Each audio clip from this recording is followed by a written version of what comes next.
The vast majority of wealth in this country is not created through nepotism or through inherited wealth. But Donald Trump was given nepotism, was he not? I mean, he's one example among a bajillion people who are very, very wealthy in this country. I'm very wealthy now. I certainly wasn't born very wealthy. But then you can't speak on Donald Trump's experience, can you not? That happens to be the case. In this video, Ben Shapiro debates a gentleman who is wearing a red wig. Take a look at this. Hey, how's it going? How are you? Good to meet you. So your basis is saying that culturally, people don't have the same advantages, right? I'm saying that not every culture sort of initiates the same action within groups. So in part, you're saying that you're part of each culture. You know what goes on in each culture to say these things. No, I'm saying that I can analyze the activities of a particular group with reference to their actual behavior. So if you go into my culture, we're told that we can achieve anything through hard work. We have to work 10 times harder. But you're not part of our culture, so you're explaining something that doesn't have to do with you. But in turn, you're saying that that culture, unfortunately, does not value the same thing that the next culture does. So revealed preference tends to be a better way of doing social science than subjective perception. So revealed preference is how people act in the world. So for example, if you have one group of people who say, we really, really value our kids studying, and then their kids don't study at all, that would be a revealed preference. Okay. Everybody has so then when you have people who say in corporate America, you have people who value nepotism versus actual studying hard. What is that called then? This person has the nerve to talk about nepotism in a corporate workforce. I mean, has he looked in the mirror lately? I mean, come on. Does he not know that he's wearing a red wig? And he has the audacity to think that he, is in a position where he has to work 10 times harder to compete with whites. That's really what he's saying. He's talking about black tax. And there are some circumstances where, you have to be that much better than the other person because of prejudice and bias. And let me be the first to tell you that prejudice and bias is still real. But at the end of the day, if you walk into a place of employment, the guy looks like he's every bit 6'8". If you walk in there with a long, obnoxiously red wig on, sitting down, talk about, my name is Jim, I want to get a job, I want to apply to be in the front office. At the end of the day, no one's going to want to employ you. So what are you talking about? He's talking about culture as well. This guy does not represent black culture. By and large, now this doesn't always show up at the voting booth. It should, but it doesn't. But by and large, black people don't support this whole trans thing. What this guy's doing is crazy. Of course he's not gonna get a job. Of course he has to quote unquote work 10 times harder.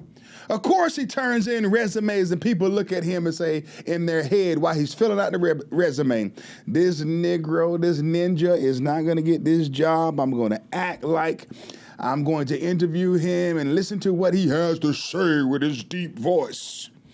But at the end of the day, I'm not going to put him on my payroll. This person is insane. The idea that people generally value nepotism over studying hard, I'd like to see the evidence of that, given the fact the vast majority of wealth in this country is not created through nepotism or through inherited wealth. But Donald Trump was given nepotism, was he not? I mean, he's one example among a bajillion people who are very, very wealthy in this country. I'm very wealthy now. I certainly wasn't born very wealthy. But then you can't speak on Donald Trump's experience, can you not? That just happens to be the case.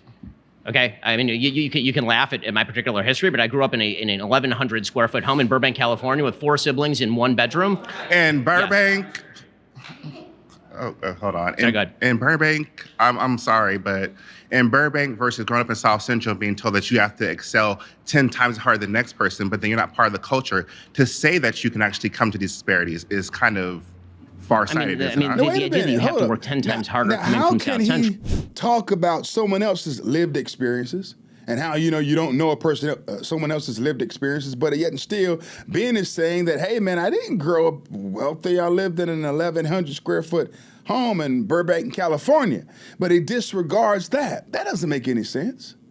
And then he talks about President Trump having nepotism. I mean, he was born into a wealthy family. You know, at the end of the day, I pray that my children are born into a wealthy family. What's wrong with someone being born into a wealthy family? The Bible says that a good father leaves an inheritance for his children and his children's children. And so what's wrong with setting the family up in a manner where they can be successful? What's wrong with that, Mr. Raggedy Ann, whatever your name is? Let this roll. Based on, for example, test scores, obviously not true. We've had affirmative action programs in this country for solidly 40 years. But now affirmative action is gone. It's out the door. Thank Now God, it was a bad DEI program. is present. DEI is actually saying that we need to have diversity, equity, inclusion. So you're actually putting a footing in the door for different races, different genders, different women, different men, everything. So now you're This is saying that crazy. because Oh, my goodness. this program is gone, this one isn't. Sorry, you've been voted out by the majority. Please return to your seat.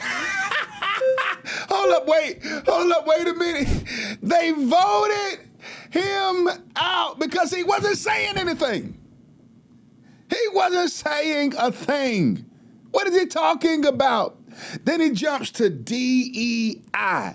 If DEI means that you're walking around with a voice like this, but trying to put on a red wig and expect people to take you seriously, if that is what DEI is, we don't want it. We don't want it. We don't want it. Man, these people are sick. They deserve to be in mental institutions. You got to be out of your mind. Ben Shapiro is highly successful, a business owner, a father, a husband, an upstanding citizen. But this guy has the audacity to try to question him and challenge him on the basis of nepotism and race while sitting there looking like a fool. I mean, how dare you? People are losing it.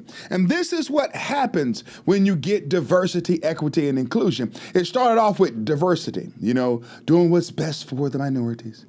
And then it goes to equity, and then inclusion. And it was really about inclusion from the beginning. But people aren't fooled. Listen, if you want to take your advice from this guy right here who's walking around gallivanting around as if he's something that he's not, then you can. But I would much rather be in a position where I'm gleaning and learning from Ben Shapiro because he has been rather successful. Like and subscribe to my channel. I hope you like this content. I'll be back for more episodes. Thank you, and God bless you.